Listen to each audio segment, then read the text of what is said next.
Hey everybody, welcome to etrailer.com. I'm Bobby, and today we're taking a look at the Kuat Sherpa 2.0 here on the back of our 2017 Chevy Traverse. So guys, if you want a way of giving yourself a decent little bike rack to go ahead and get two bikes to your destination, this guy is definitely going to be one of your more premium options. Why that is, of course, it is very stylish. You're going to have this really nice design here. You can see here today we are working on the gunmetal gray. You're going to have a couple of the copper orange accents throughout this piece as well, which is definitely going to give it that stylish look. If it's not quite to your liking, there are a couple other colors out there. It does come in pearl and black as well, if you guys are looking for a way of accessorizing to your own color options at home. However, it doesn't just stop with style. Kuat, of course, very worried about their capabilities and just the quality of their material. So you know this guy's going to be holding up quite well for the years to come. And secondly, you're going to have great capability. So with a 40-pound capacity per bike, we're going to have no trouble getting the bikes we need to our destination. Now that's going to put you well within the range for your standard road bikes and up into those mountain bike ranges. 40 pounds,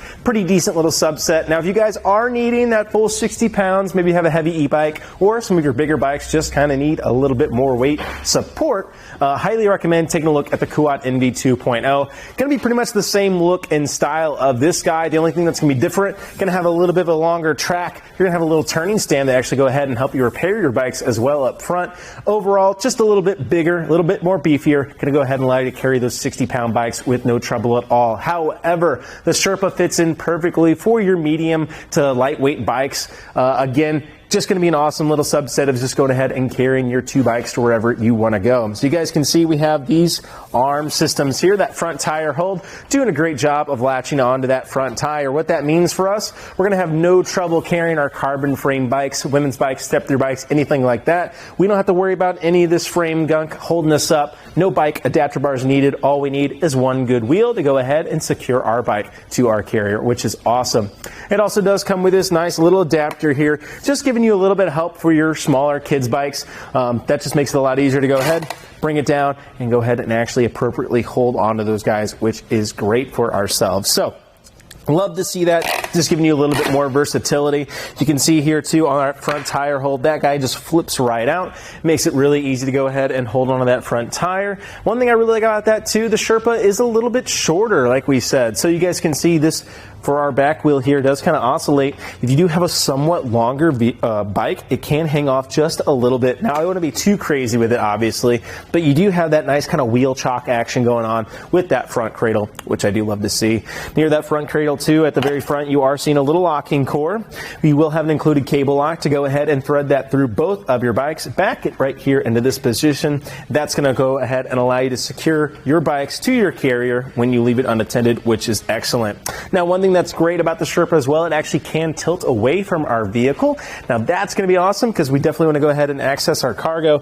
All I have to do, come right up to this lever right here, pull it towards me. That's going to allow this guy to dip down. Go ahead and keep in that position, and now we can go ahead and access the back of our hatch. Now, I will say we have somewhat long handlebars here today, so I am going to watch this guy. And it looks like we are going to be making just the slightest amount of contact there. So you can see our long handlebars, even though we have this really nice tilt, we are having just a little bit of an interaction there. So what I'll say to that, yes, you could pull this down a little bit and probably get it out of the way. I do that all the time on these bike racks. However, that's really something you have to be conscious of, right? We could end up kind of kicking that. Now, luckily, as you guys saw, once we reach a little bit of resistance, our hatch is going to go down. But that's definitely something to be careful of the entire time.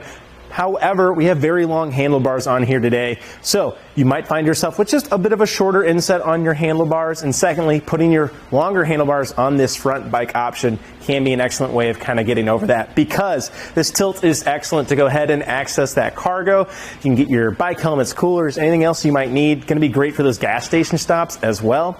And again, I've just seen a lot of people utilizing this. Even when your bike's not on here, it's really nice to have that tilt away. You guys can see how much room that actually allows me to get in here. So when we don't even have the bikes on there, we're still going to go ahead and try to access that cargo, right? Nice that I don't have to take off my carrier to actually get that open. But I can go ahead and walk this guy up here. Let's just start taking our bike off. That's not going to take me too much time to do so. I'm just simply going to come back to my back tire here. I have a little lever system that's holding in our strip. The inside of that does have a nice little plastic matting there, or rubber matting, I should say, to go ahead and prevent any damage to your wheel rims. But that does bring us to our front tire hold. This is our last hold on our bike, so I don't want it tilting into our vehicle or my myself, causing damage. Let's make sure we have a good hold on it. Then I can press up on my ergonomic grip right there with that button readily available.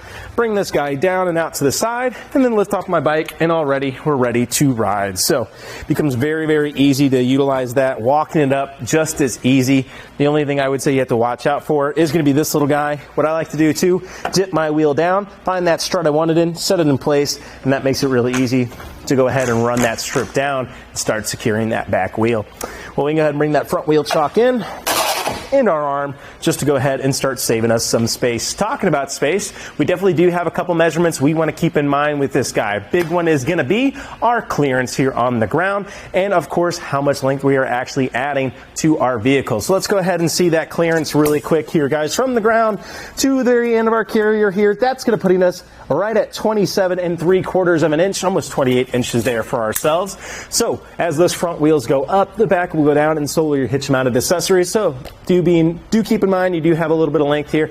Now 28 inches, I don't think we're going to have any trouble at all with this guy making interaction with the ground, but if you have some severe terrain or for some reason you're taking your Traverse on those off-roads, definitely something I'd just be a little conscious of. But we can go ahead and see how much length we're actually adding here today from the back of our bumper to the very end of our carrier. If I can get it to sit still for me. That's going to be putting us right at 30 inches to the very back, guys. So about 30 inches, definitely not the worst I've seen for a 2-bike platform rack. And you will kind of see as I fold this up, it does sit pretty close here to the Traverse. So that is one thing to keep in mind. And we can go ahead, like I said, maybe we want to pull this in the garage or give ourselves a little more maneuverability and come right back to that lever. Instead of allowing it to tilt down, I'm going to tilt it right back up. It's going to lock in position here. One thing I really like about this, very little movement here. You're not going to be hearing it. You're not going to be feeling it. And one thing you might be worried about too, these arms making contact with the back of our vehicle has a bit of a nice resistance here. So not going to be getting anywhere close to our Traverse, which I do like to see, especially with just natural road shake. You're never going to have that force that I just put on that arm, and it already took me a lot to move it. So be sure in the knowledge, you're not going to have any interaction, even though we are sitting just a little bit close here. Let me go ahead and get that arm in. That looks like it is going to be putting you to our cradle there about 2.5 inches, and at our closest point here we have near about just about 1 3/4 inches right to that inside arm. So keep in mind it does sit very, very close here, but I do like that. Right now we're going to have trouble pulling this in the garage. Let's go ahead and see exactly what we're working with from the back of the bumper now. From the back of the bumper to the very end now is putting us at 12.5 inches. So that's only about 1 foot. Definitely not going to be too hard for most of us at home to work with. Hopefully now we're going to have no trouble getting this in the garage, or at the very least get a lot more maneuverability when we want to park it at the trailhead. Moving our way down to the bottom though, you guys can go ahead and see we are utilizing a 2-inch shank here today, held by our 2-inch hitch receiver. We do have just a little alignment pin here that's holding us in. On the very end of that though, you are seeing a locking core. Now these keys will be keyed to your locking core on your platform of your Sherpa, and that becomes excellent if you're like me. A, really nice to have a couple extra stairs. B, nice that we're not going to be fiddling with a whole bunch of different keys trying to figure out which one is which. That one is going to hold us in place quite well for ourselves.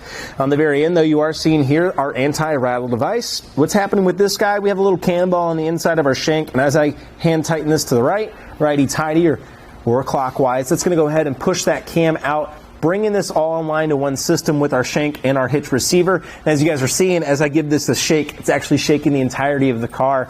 That means we're all in line with one system, making for a nicer, smoother ride for ourselves, our bike rack, our bikes. And that's just that's all we really want, right? Because if you're reducing that play, it really goes a long way of just making for a nicer, smoother ride. On the very inside of here too, you are seeing just a little hex bolt attachment. What becomes great with that, you can go ahead, take the included tool, really kind of crank that down, and especially if you're on long road trips and you don't want to check it every 50 miles, that becomes great. It's just giving you that peace of mind of knowing that you're nice and secure on the back of your vehicle. And I really do like this guy because I'm not having a fight on the inside of my hitch. All I have to do, get that alignment pin thrown in. I'm not messing with the ratchet. I can just stand here even and tighten it just like that. Makes it really, really easy to get this guy installed. Overall, the Sherpa is an excellent little bike rack, guys. There's a reason it's one of our premium, kind of the top quality bike racks out there. Of course, you got the style, but it doesn't just stop there. As you guys can see, it's definitely going to be a very capable and durable bike rack that's going to last you for the years to come. Again, if you guys do need that 60-pound weight capacity, highly recommend taking a look at the Kuat NV 2.0. I just think it's going to give you the best of both worlds, and a little bit extra weight is never a bad way to go. Again, right in the back here, I love that we're not interacting with our taillights here. Going to have clear viewing, and of course, even when we're folded up, we have this entirety of the back open for ourselves. The only thing to look out for here, your backup camera is definitely going to start getting a lot lost here. In this position, you're going to lose almost probably, I'd say 65%, especially going towards that southern hemisphere. Now, when you do have this laid out and you have two bikes on there, kind of depending on your bike is going to be how much you lose with that backup camera. Thinner bikes, probably going to have a little bit more room, but the more bigger, the more bulkier, of course, going to start impacting that vision just a little bit. Well, guys, I think that about does it for our look at the Kuat Sherpa 2.0 here on the back of our 2017 Chevy Traverse. I'm Bobby. Thank you for watching.